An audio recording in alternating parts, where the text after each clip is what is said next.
তখন আমরা ওইখানে গেছি, আর একটা সিল নাই। মহিলারা বলতেছে আমরা কেন, বললাম যে ভোট কেন সোলো হইতেছে, বলতেছে মহিলাদের বুথের এখানে তো সিলই নাই। তো সিল কোথায় গেল জিজ্ঞেস করলাম, ভাই আমাদের একটা সিল হারিয়ে গেছে। কি ভাই এত মানুষ থাকতে সিলটা কিভাবে হারায়? এখন আবার দেখুন মনে আপনারা আসার 20 মিনিট আগে হঠাৎ করে একজন কইতেছে কি স্বামী যে হেরে বলতেছে তুমি পারো না কয় আমাদের বুথে তো সিলে নাই, সিলে হারিয়ে গেছে। তাহলে আমরা কোথায় আছি? দুইবারে হয়েছে এই বিষয়টি আপনারা মানে প্রশাসন ওনাকে সাথে সাথে বলা হয়েছে, এর উপরে জানানো হয়েছে আপনাদের? আমরা উনি তো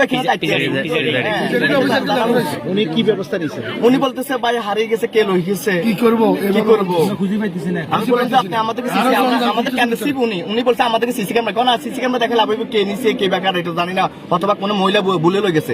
আরে এখনকার ওয়ানে পড়ে না বাচ্চারা চকলেট গাছ দিকে বাড়ি চকলেট দিয়ে আটক করে লই যায়, ওই দেয় চকলেট দিয়ে আটক করে বাড়িতে লই যাইছে।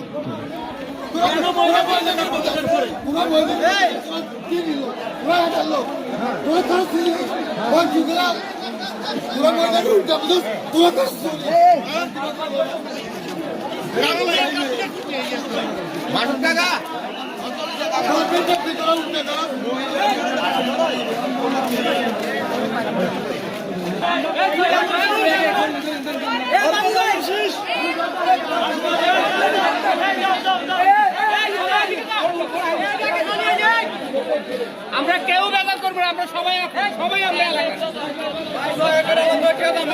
কেউ বেজার করবেন না। সুমন ভাই, সুমন ভাই,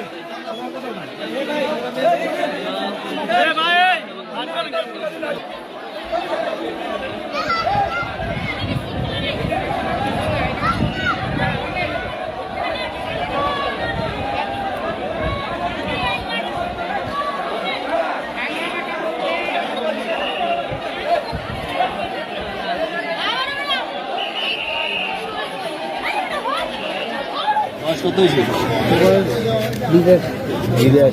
মায়ের সমস্যা কি? ভোট দিতে আছে, ভোট দিয়েছে কি অবস্থা? শুধু ভোট দিবে আর বাঁচি মার দিন। আপনারা দেখছেন একজন শারীরিক প্রতিবন্ধী যিনি পায়ের জন্য হাঁটতে পারে না, তিনি এই প্রতিবন্ধকতা নিয়েও ভোট দিতে আসছে। এই গিরেটা শুকিয়ে গেছে, বহুত বছর বয়স।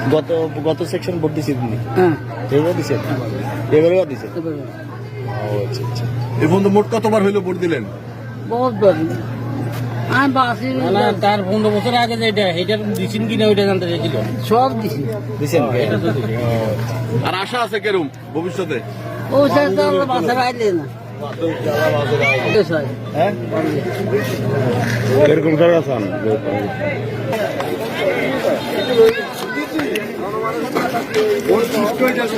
উৎসবমুখর পরিবেশে ভোট হচ্ছে, সেটি আমরা দেখতেছি।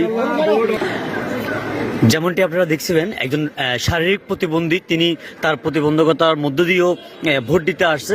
কিন্তু আমরা তারই ব্যতিক্রমী এক চিত্র দেখলাম নজরুল একাডেমি উচ্চ বিদ্যালয় পদিপাড়াতে, সোনাইমুড়ি উপজেলার, যে সেখানেও সেম অবস্থা, ভোটার শূন্য। আসলে এটা সকালবেলা যদিও চাপ রয়েছে, যেটা আমাদেরকে প্রিজাইডিং অফিসার জানিয়েছে।